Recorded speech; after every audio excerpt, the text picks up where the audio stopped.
कर्मयोगी श्रद्धेय स्वर्गीय सुधाकर पंत परिचारक यांच्या पुण्यस्मरणानिमित्त पंढरपूर तालुक्यातील ग्रामीण भागातील नागरिकांसाठी मोफत नेत्र तपासणी, मोतीबिंदू शस्त्रक्रिया तसेच सर्व रोग तपासणी शिबिराचं आयोजन करण्यात आलं आहे।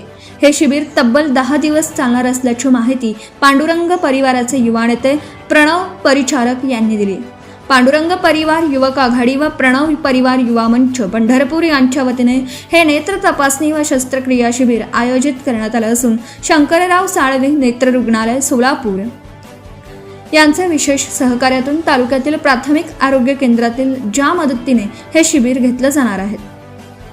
या आरोग्य उपक्रमांतर्गत 11 ऑगस्ट ते 22 ऑगस्ट या कालावधीत तालुक्यातील विविध गावांमध्ये सकाळी 9:30 ते दुपारी 2 वाजेपर्यंत आरोग्य तपासणी शिबिरं घेण्यात येणार आहेत। ग्रामीण भागातील नागरिकांना त्यांच्या गावाजवळच तज्ज्ञांकडून आरोग्य तपासणीची सुविधा उपलब्ध करून देण्याचा या उपक्रमाचा उद्देश आहे। यासाठी सोलापूर आणि पुणे येथील डॉक्टर उपस्थित राहतील। महत्त्वाचं म्हणजे या शिबिराच्या माध्यमातून गेल्या काही वर्षापासून मोतीबिंदू मुक्त डोळस पंढरपूर तालुका करण्याचा संकल्प प्रणव परिचारक यांच्या माध्यमातून करण्यात आला आहे। नेत्र तपासणी शिबिराची सुरुवात ही 11 ऑगस्ट रोजी तुंगत पासून होईल।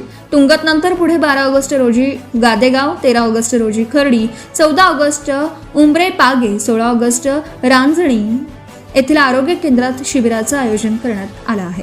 त्यानंतर 18 ऑगस्ट रोजी कासेगाव, 19 ऑगस्ट रोपळे, 20 ऑगस्ट रोजी पुळूज, 21 ऑगस्ट रोजी करकंब ग्रामीण रुग्णालय आणि 22 ऑगस्ट रोजी भाळवणी येथे आरोग्य तपासणी शिबिर होऊन समारोप होणार आहे। या शिबिरामध्ये नागरिकांची नेत्र तपासणी करून मोतीबिंदू आढळल्यास पुढील मोफत शस्त्रक्रियेसाठी आवश्यक मार्गदर्शन व सुविधा उपलब्ध करून दिली जाणार आहे। अद्ययावत अशा सर्वोपचार रुग्णालयात रुग्णांना मोफत घेऊन शस्त्रक्रिया करून दिली जाणार आहे। यासोबतच विविध आजारांचं मार्गदर्शनही तज्ज्ञ डॉक्टरांकडून होईल।